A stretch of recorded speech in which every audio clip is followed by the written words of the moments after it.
What is the Palestinian perspective all about? It's about you challenging the people who constantly act out against Israel, not to defend Israel, but to actually prove to you how what they are doing is in fact benefiting the Palestinians in the short, in the medium, or in the long term. If you can get them to understand that like or hate Israel, what they're doing isn't really helping the Palestinians, you've done a very good thing as an advocate for Israel, and you've also helped promote a better situation for a people that is suffering gravely, more from their own leadership than from Israel. The principle I want to talk about in this video is called the Palestinian perspective. It's a fairly complex principle to use, but then it's very well worth knowing how to use, because what it can do for you in conversations is totally redefine the framework of the discussion and get people who seem to be blatant anti-Israelis strategies they're using in their attempt to help the Palestinians. Now, the idea behind this principle is actually fairly easy to understand. Consider people's paradigm about this conflict. Most people will say that the Palestinian-Israeli conflict is a conflict that has two sides, the Palestinians and the Israelis. Most people believe that in context of these two sides, it is in fact a win-lose situation, or as it's called in game theory, a zero-sum game. When dealing with a zero-sum game, if you want your team to win, you can either try to play better than the other team, or you can get the team to play worse than you. Meaning, if I can get the other team to lose, my team automatically wins. Now, because most people believe that it's a win-lose situation between the Palestinians and the Israelis, the strategy that you will find many, many times among organizations that are anti-Israeli is in fact an anti-Israeli strategy rather than a pro-Palestinian strategy. So what you have to do in order to employ this principle is ask these people one very simple question, but don't let go. Keep asking more and more. Ask for evidence. And what's the question? Sir, forget Israel for a moment. I'll support everything you have to do against Israel. You want to sign a petition? Let's do that. But just before we do, can you please demonstrate to me, prove to me, that how this course of action actually benefits the Palestinians? Can you tell me, what are the objectives you have for the Palestinians? What do you want for them? Do you want self-determination? Do you want them to have a country of their own? Do you want them to actually have control over Jerusalem? Do you want them to receive the right of return?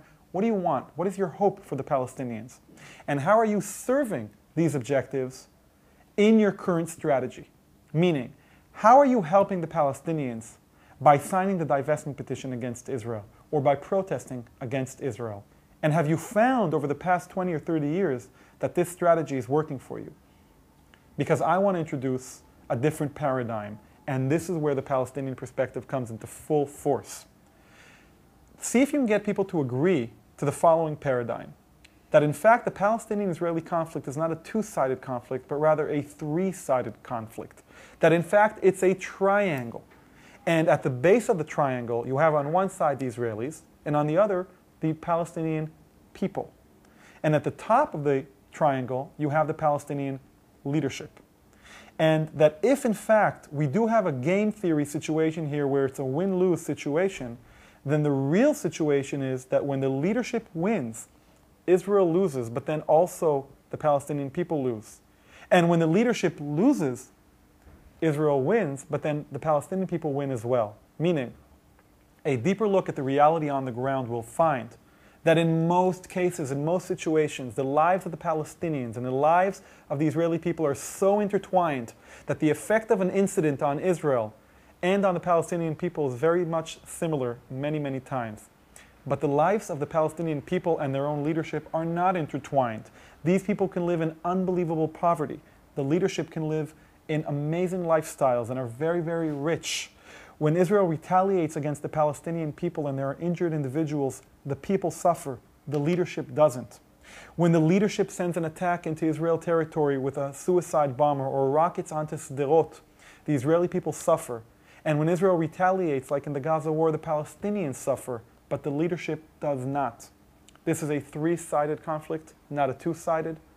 When something is good for the leadership, it's usually bad for the people, and vice versa, specifically when dealing with the Palestinians' reality. And why is this so important?